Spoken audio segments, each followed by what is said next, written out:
Torches!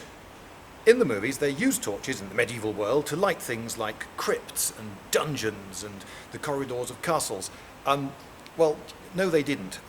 In a prison, in an underground dungeon, which is essentially, it's a prison, that's what it's for, why would you have torches on the walls burning all the time? Is it so that the prisoners could see the walls better? Why would that be important? It wasn't. In fact, we learned that some medieval prisoners were in total darkness for so long that they actually went blind. And if you had a big palace or castle and you wanted loads of these on the walls every few yards, so that were you to go at any time down any corridor into any tower, you would be able to see where you were, would you really use torches? No, you wouldn't. Now, exactly how long a torch lasts, there are so many variables, there's no answer to that question. But let's say half an hour, and let's say it's dark for half the day. So 12 hours a day, that's 24 torches per fitting all around all around your castle or palace or wherever it is, you will need every day. So you're going to need a vast number of torches. You're also going to need a constant circuit of servants going around. They're just changing burned out torches all the time. And every time you walk down a corridor, you've got this great big flame that you might catch yourself on and set fire to your hair with or whatever. No, when you're wandering around your own house or palace or whatever, you take light with you. You take a little oil lamp or a candle or something, much more convenient and cheaper. Now, there are many movies in which torches are used for visual effect to light all sorts of ridiculous locations. But the award, I think the award goes to Solomon Kane, which I saw not so long ago. In this movie, Solomon goes to an abandoned, ruined church in the middle of nowhere. That's right. And in this abandoned, ruined church in the middle of nowhere, there is a trapdoor which leads down to a crypt which is full of zombies. Oh yes. Now, our hero gets pushed down this trapdoor and shut in. For some reason, though, some people have very kindly put torches all round this abandoned crypt full of zombies. See above. And I thought that was rather unlikely. I mean, would you like to go down every half an hour to change the torches in a room full of zombies? I wouldn't. And it's difficult to picture the zombies doing it somehow. It seems too organised of them. The rest of the time, all they do is stand around or attack things.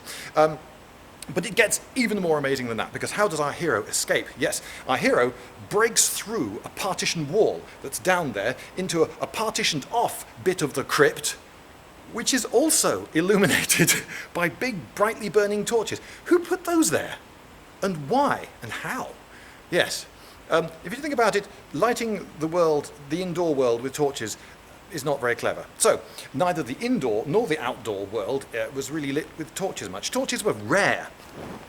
Now, the torch you're seeing here is a modern juggling torch. It's got a webbing wrapped round the top, which I've soaked in modern paraffin, and that's burning with this quite bright smokeless flame here. And that is not what an ancient torch would have looked like. An ancient torch would have been tar or bitumen or pitch, something like that. A black, gooey substance which would set hard and make actually quite an effective club. You wouldn't want to be hit with a torch because it would double as a club or mace quite nicely. But neither would you want to be indoors with one for any length of time. Now, you've probably been somewhere where they've been repairing the roof with tar or bitumen or something like that.